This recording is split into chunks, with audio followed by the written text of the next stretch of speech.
সময় সংক্ষিপ্ত হওয়ার কারণে অনেকে সময় দিতে পারছি না।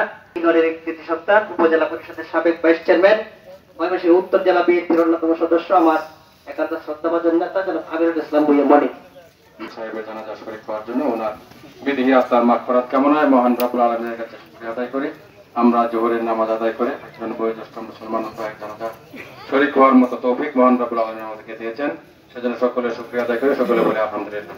একজন ভালো মানুষ ছিলেন, একজন আলেম উলামা ছিলেন, দিনের জন্য কাজ করে গেছেন।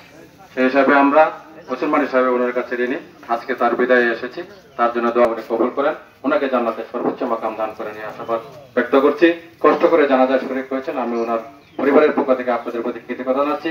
ওনার সমস্ত ভুল ত্রুটি আপনাদের কাছে ক্ষমা চাচ্ছি।